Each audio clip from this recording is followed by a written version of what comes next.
नमस्कार दोस्तों, आपका अपने चैनल आन्या भक्त में स्वागत है।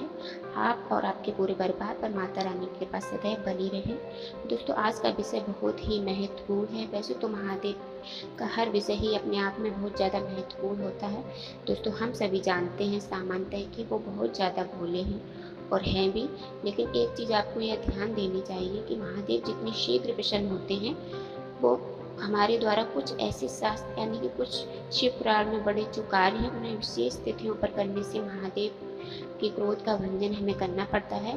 तो हम सब यह जानेंगे इस वीडियो में कि हमें भोलेनाथ शीघ्र प्रसन्न होते हैं और मनचाहा वरदान देते हैं और देते भी हैं, इसमें किसी प्रकार का संशय नहीं है। पर इन कार्यों को करने से हमारे जीवन में बहुत सारी परेशानियां आती हैं।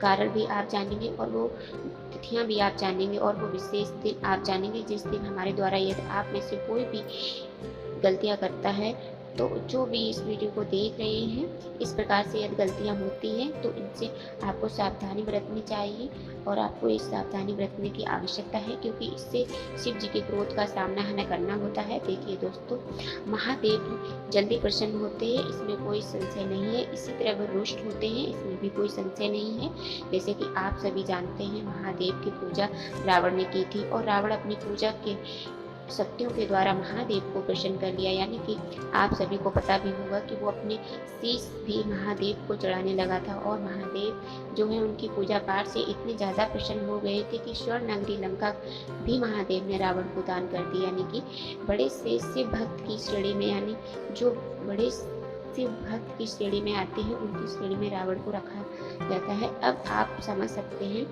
लेकिन जब रावण को घमंड हो गया तो कैलाश पर्वत को उसने उठाने की चेष्टा की, आप सभी जानते हैं। तभी भगवान भोलेनाथ ने मात्र अपनी एक उंगली से पैर की और कैलाश पर्वत को दबा दिया और दबाने के कारण रावण जो था कराहने लगा, चिल्लाने लगा और उसी समय शिव तांडव क्रोध की रचना हुई। यानी कि रावण को रोते हुए कराते हुए शिव तांडव स्तोत्र का पाठ करने लगा और महादेव प्रसन्न हो गए। तो अंततः महादेव प्रसन्न हुए।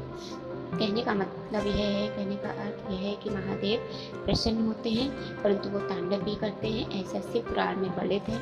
कथाओं के द्वारा विभिन्न तरीके से आप इस बात को समझ सकते हैं। तो यह मैंने आपके सामने एक उदाहरण प्रस्तुत किया था। अब हम आगे बढ़ते हैं। पहली गलती यह है कि दोस्तों, घमंड तो हमें करना ही नहीं चाहिए।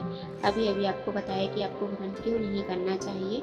शास्त्रों में भी वर्णित है कि घमंड जो है वो भगवान का भोजन होता है, भगवान उसको समाप्त कर देते हैं, खा जाते हैं। इसलिए भगवान से धन मांगिए, जो भी इच्छा हो, कामना हो वो मांगिए, पर ये जब वो मांगिए कि धन के साथ साथ विनम्र हो, हम किसी का अपमान न करें। तो इसको आपको ज़रूरत ध्यान रखना चाहिए। कि अब दोस्तों बात करेंगे बेलपत्र की, बेल वृक्ष की। बेल वृक्ष साक्षात भगवान शिव का वास माना जाता है। माँ लक्ष्मी की कृपा भी होती है और शास्त्र तो ऐसा भी कहता है कि यदि किसी के यहाँ लक्ष्मी आती है तो वो शिव जी के द्वारा ही आती है। यानी कि जिसके यहाँ महादेव की कृपा हुई उसके यहाँ लक्ष्मी आती है। तो आप सभी इस बात का ध्यान रखिए कि यदि लक्ष्मी की इच्छा है तो महादेव की शरण में जाना चाहिए। महादेव की शरण में जाने से लक्ष्मी की कृपा प्राप्त होती है। तो मैं बात कर रही थी बेलपत्र वृक्ष की। बेलपत्र की महिमा अनंत है। शास्त्रों में तो बताया गया है कि बेल के पेड़ जहाँ पर होते हैं वहाँ पर साक्षात भगवान शिव वास करते हैं। शास्त्रों में ये भी कहा है कि जहाँ पर बहुत सारे बेलपत्र के वृक्ष होते हैं तो वो स्थान काशी के समान पवित्र माना जाता है।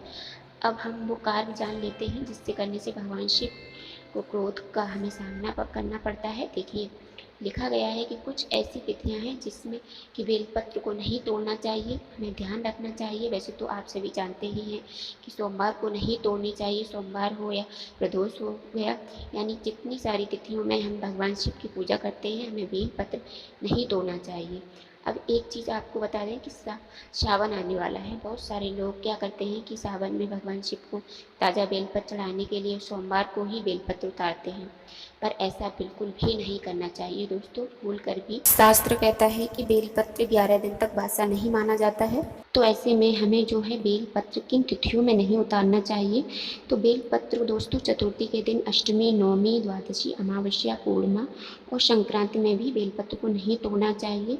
इस चीज़ को आपको नहीं भूलना चाहिए, अन्यथा आप बहुत पूजा करते हैं, बेलपत्र लेकर चढ़ाते हैं और सोचते हैं कि हमें इस चीज़ों का लाभ हो, लेकिन हो जाता है नुकसान आपको, क्योंकि बेलपत्र वृक्ष में साक्षात भगवान शिव का निवास स्थान माना जाता है। तो ऐसे में ये गलतियाँ तो बहुत अधिक भारी पड़ जाती हैं, तो ऐसे आपको नहीं करनी चाहिए। और दोस्तों, आपको कभी भी फटे खंडित बेलपत्र नहीं चढ़ाना चाहिए, चक्र बेलपत्र नहीं चढ़ानी चाहिए भगवान शिव को। आपको बेलपत्र हमेशा उल्टी तरफ से ही, यानी कि जिस तरफ चिकनी साइड होती है उस तरफ से ही आपको चढ़ानी चाहिए। बेलपत्र भगवान को अर्पित करनी चाहिए। यदि कोई चीज़ भगवान शिव को प्रिय है तो वो है जल के बाद बेलपत्र। कोशिश करें हर सोमवार जो भी भगवान शिव का आप पूजन करते हैं उसमें बेलपत्र ज़रूर रखें। दूसरी चीज़ है जो शिव पुराण में बताई गई है, वो है शिव निंदा। दोस्तों, शिव निंदा कभी नहीं करनी चाहिए आपको।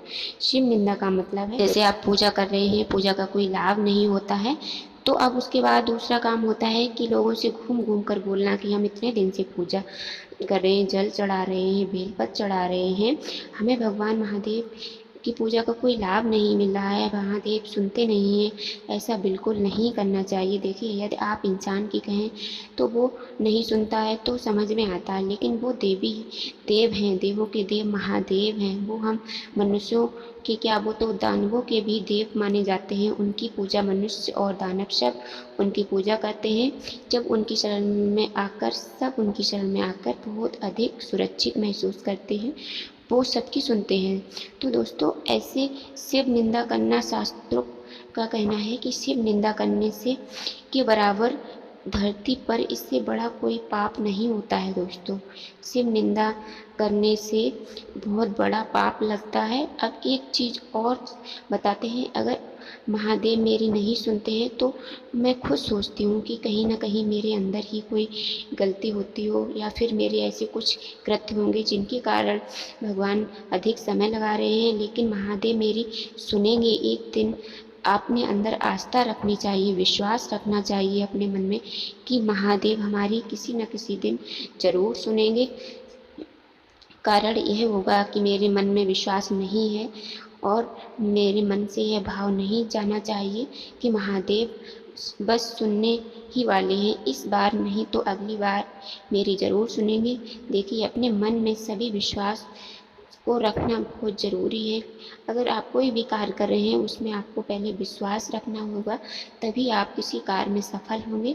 वैसे ही भगवान की पूजा है, अगर आप पूजा में भी विश्वास रखेंगे तो ही आप सफल होंगे। तो आपको विश्वास ज़रूर रखना होता है। भोलेनाथ सबकी सुनते हैं, एक बार विश्वास तो करके देखिए, वो आपकी ज़रूर सुनेंगे। अगली गलती है वो सामान्यतः होती है, लेकिन सबसे नहीं होती है, लेकिन बहुत सारे लोग कर देते हैं। दोस्तों, जब मंदिर में जाते हैं तो दीपक वहाँ पर रखा हुआ होता है, लोटा वहाँ रखा होता है, तो ऐसे में हम क्या करते हैं कि वह प्रयोग करना नहीं चाहिए, हम लोग वही प्रयोग कर लेते हैं। तो आपको वह दीपक प्रयोग नहीं करना चाहिए। देखिए, शास्त्रों में दीपक को भी बहुत अधिक महत्व देता है। शास्त्र कहता है कि दूसरे के रखे हुए दीपक में यदि आप दीपक जलाते हैं तो उसका आधा लाभ 50% तक लाभ उस व्यक्ति को चला जाता है जिसने वहाँ पर दीपक रखा हुआ है। तो कभी भी आपको दीपक जलाना है, धूप बत्ती कपूर कोई भी कार्य करना है पूजा का, तो आप अपने साथ पात्र ज़रूर ले जाइए। जैसे कि मिट्टी का दीपक छोटे छोटे आते हैं, वो आप ले जाइए, उसमें जलाइए। तो शास्त्र में जिसमें आप दीपक जला रहे हैं, पूजा कर रहे हैं, उसका भी बहुत महत्व होता है। ऐसी गलती यदि आप कोई करते हैं तो उसे नहीं करनी चाहिए। और अगली चीज़ है, जलाधारी का उल्लंघन कभी नहीं करना चाहिए। जलाधारी का अर्थ है जहाँ से शिव जी को चढ़ाया हुआ जल निकलता है, तो उत्तर दिशा में जलाधारी होता है। उधर से लांघकर आप कितनी भी भीड़ हो मंदिर में, आप खड़े हो जाइए, जब जगह हो तो आप मंदिर में जाइए। कभी भी जलाधारी को उल्लंघन करके आप पूजन करने मत जाइए, क्योंकि जलाधारी के पास जो है 33 कोटि देवी देवता होते हैं, यानी कि शिव से निकलने वाली जल जो होता है उससे प्राप्त करने के लिए 33 कोटि देवी देवता जलाधारी के पास खड़े रहते हैं। और जब आप उस जलाधारी का उल्लंघन करते हैं तो समस्त देवी देवताओं का उल्लंघन करते हैं। इसलिए शिव पूजा का लाभ आपको कभी नहीं प्राप्त होता और जाने अनजाने में आप शिव जी के क्रोध के भागीदार बन जाते हैं। तो ऐसी गलती मत कीजिए, आप कुछ देर प्रतीक्षा कीजिए, क्योंकि शास्त्रों में लिखा है कि शिव जी की पूजा आप प्रतीक्षा करके करते हैं तो उसका भी एक विधान है कि उसमें भी आप पुण्य के भागीदार बन जाते हैं। तो आप थोड़ी प्रतीक्षा कर लीजिए, फिर जाइए। इसीलिए शिव की परिक्रमा जो है आधी करने का विधान है। तो आपको शिव पूजन के दौरान ये गलतियाँ भूल कर भी नहीं करनी चाहिए।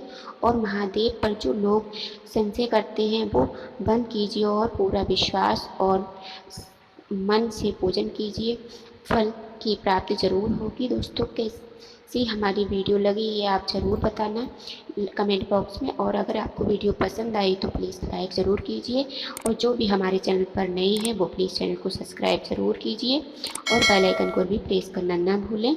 मेरी यही प्रार्थना है कि भगवान शिव की कृपा सदैव आप सब पर बनी रहे, आप सब हमेशा खुश रहें और मुस्कुराते